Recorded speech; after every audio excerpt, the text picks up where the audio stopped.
commentaries, it's very clear. It's not just a subtle body. It's a particular yatana deha, body. Yatana, one that's by design capable of enduring torture, and it doesn't perish. And even when limbs are lopped off, or it's put into fire, etc., it's restored, and then he goes back for more.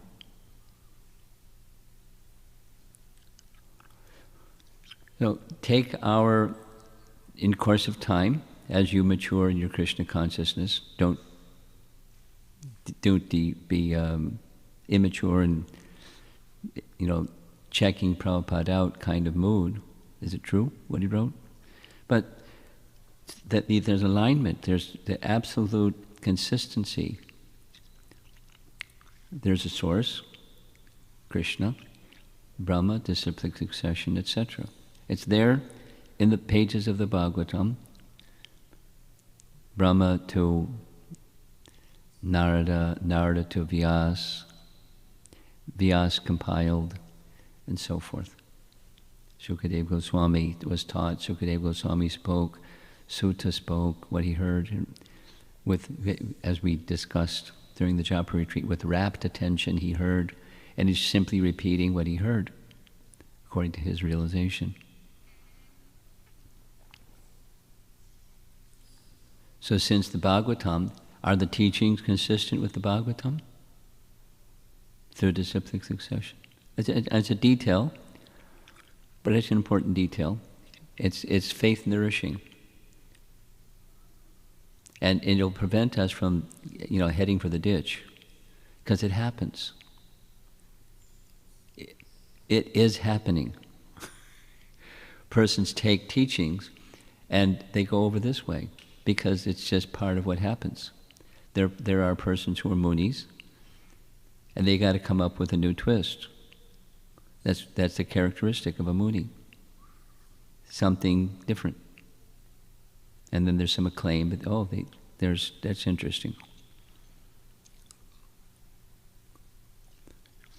That Vaishnavas, exalted Vaishnavas, capable, quality, consistent Vaishnavas have realizations. Fantastic. It's natural.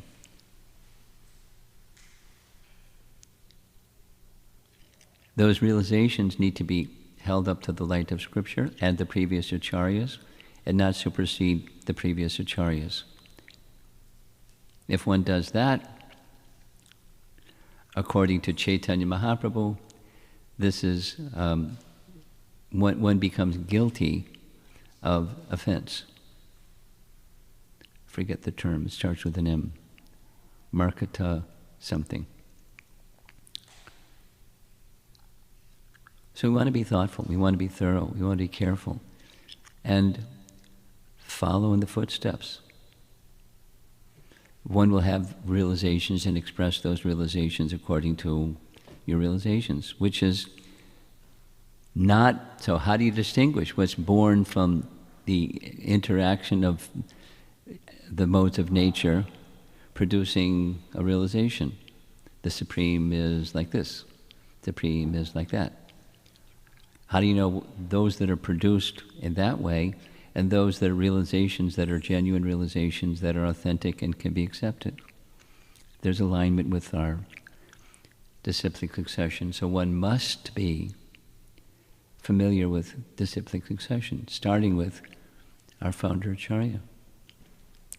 Then you stay in the middle of the road and you don't head for the ditch.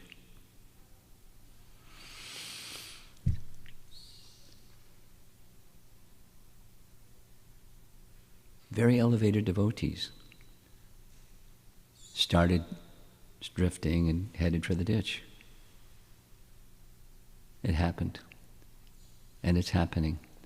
So it's not like scare tactic, it's just be faithful and be vigilant. Okay, it's 8:30. Let's see if there's some discussion. You have a question? Tom, something?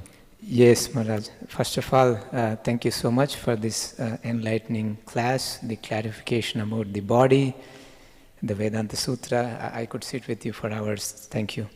So, one question I have and a comment. The question is, The purport says the various species of life, they engage in particular type of sense gratification, and this function is called dharma. So that seems difficult to grasp. That's material dharma, as opposed to sanatana dharma.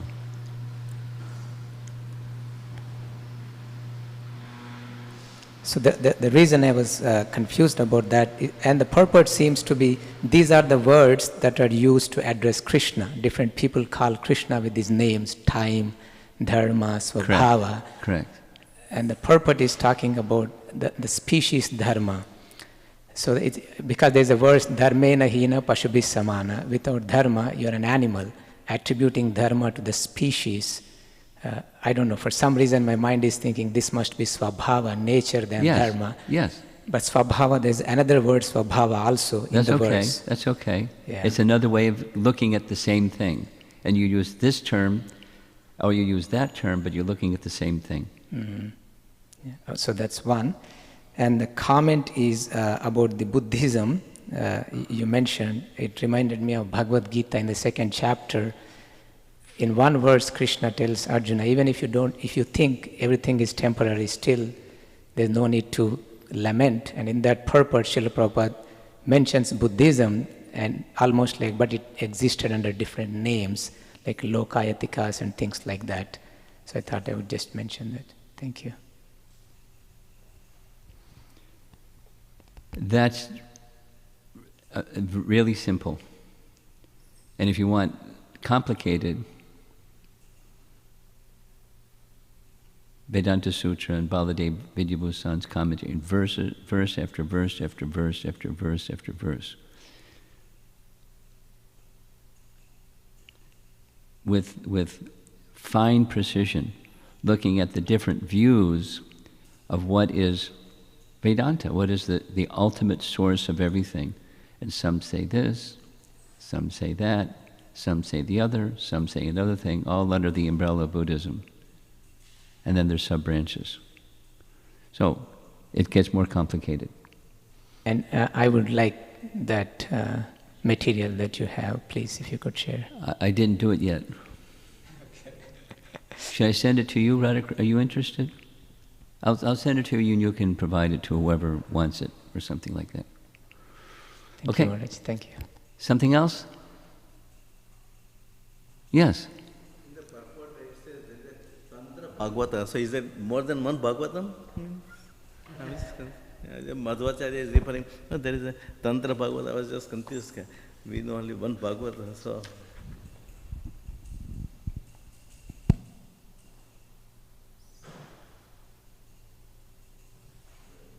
I'm not sure that it's, my understanding, I see it on the screen up here, Tantra Bhagavata. My understanding is it's a commentary, it's not another Bhagavatam. It's a commentary, it's not another Bhagavatam. He didn't write another Bhagavatam. It's a commentary. I've heard the term before, I don't know the details about it. I could inquire, but my understanding, exactly what it is, but it's not another Bhagavatam. Okay?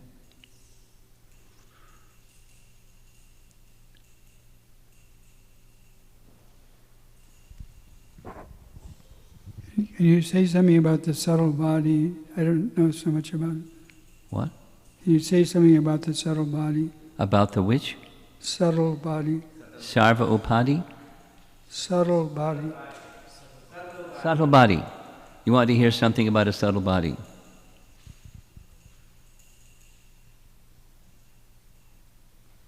That's pretty broad.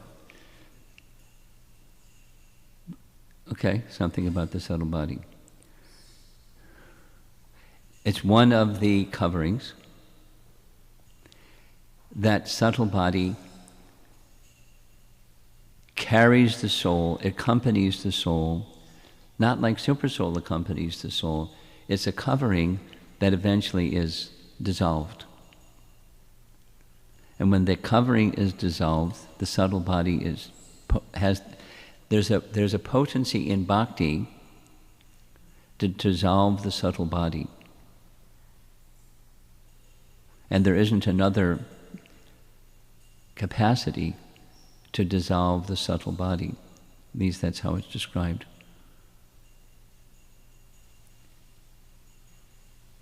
And this subtle body has 3 parts. And, our dearmost friend is the mind. And many people think that's me. But it's not me. It's a covering. It's a subtle covering of me. And according to what the mind is absorbed in, that's what we do. So the mind is particularly influenced by the modes. One's thought, thinking, feeling, willing is influenced by the modes. And those modes can change, and so one's thinking, feeling, willing can change, and so one's lifestyle can change. But to dissolve the subtle body takes the power of bhakti. Until then, there's going to be conceptions of life that are carried in the mind, because that's one of the things that the mind does. As the air carries aroma, the mind carries conceptions. And the conceptions are formed by the influence of the modes of nature upon the mind. And the association we keep helps determine the modes that we're influenced by, and then thus the conceptions of life. And sounds that we hear have a profound influence on the modes and the conceptions that we carry and our desires. So it's a package, a subtle package that keeps material existence going. And it's a subtle package that can be the cause of liberation, or the potential of relieving the soul from that sojourn of material existence. So specifically the mind, what the mind does is of critical importance in material or spiritual spheres.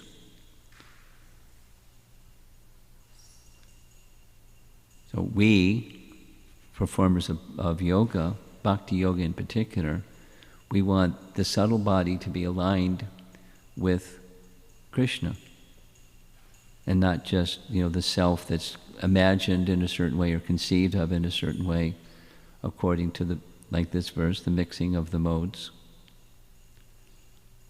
By the influence of time, it agitates the modes. Time agitates the modes. And become free from that mode's influence upon the mind. That's yoga. We discussed over the weekend. Remember that? Okay, we're going to end there. Thank you very much. Prabhupada ki